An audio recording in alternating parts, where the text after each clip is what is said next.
I also want to bring into this conversation my colleague Shiv Arur, who's been tracking the AI Action Summit in France. Shiv, the Prime Minister, when he spoke of the importance, the transformative role of artificial intelligence, and he cautioned that we need to beware when it comes to deep fakes, misinformation. Artificial intelligence is actually reshaping the future, Shiv. Gaurav, Prime Minister Modi's presence, at this AI summit in Paris is hugely important, especially in view of what's been happening over the last few weeks and months. The AI battle for dominance in the world is currently largely seen as a fight between a bipolar fight between the United States and China.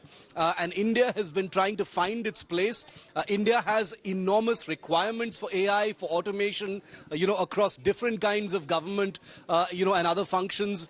It's going to become, a part of everyone's life. Right now people are just dipping their toes into the world of AI. But I'm told that in 6 months from now, an AI tsunami is going to hit where, the world is going to be very different from what it is even now. And therefore the Prime Minister, leading the charge at this AI summit, meeting with the biggest stakeholders in this very exciting new world means that there is an effort being made for India to have a real and credible place there, not just as a market, as Sam Altman of OpenAI, somewhat dismissively said, a few days ago when he was in India and when he met the Indian IT minister, but as an innovator, a country that actually creates models, creates innovations, that become global utilities like ChatGPT and DeepSeek really are.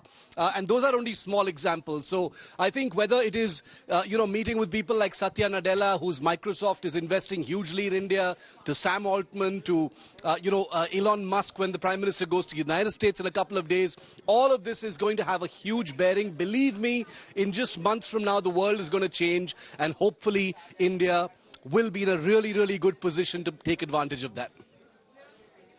Well, this is the biggest transformation, and the Prime Minister has also referred to it. But Shiv, since you mentioned his visit to the United States of America, his meeting US President Donald Trump and India-US partnership, there are challenges, but there are great opportunities ahead, Shiv.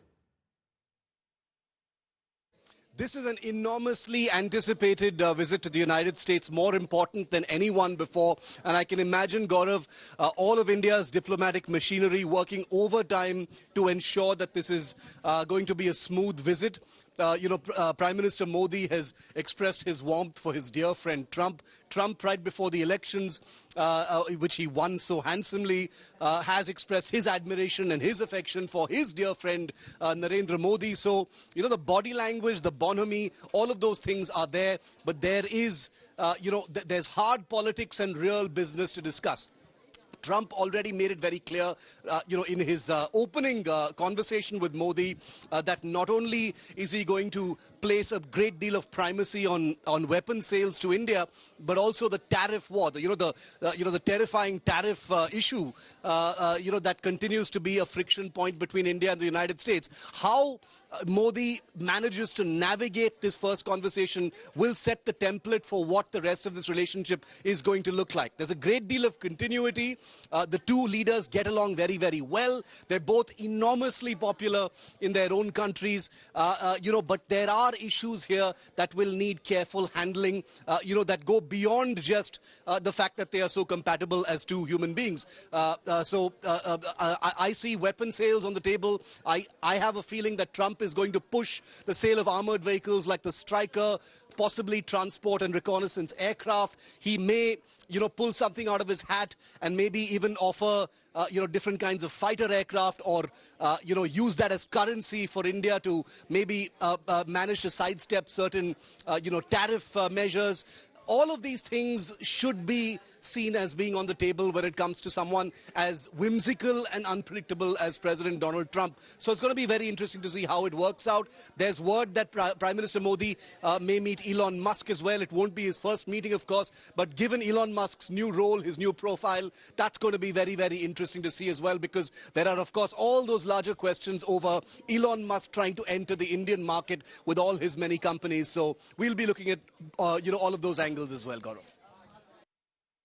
Shiv, keep tracking that story. I will come to you and Geeta Mohan for more on this. They're both very tough negotiators. But somewhere down the line, do we know when to close the deal and when to both India and the United States of America to move forward, not just in mutual interest, but for the larger good?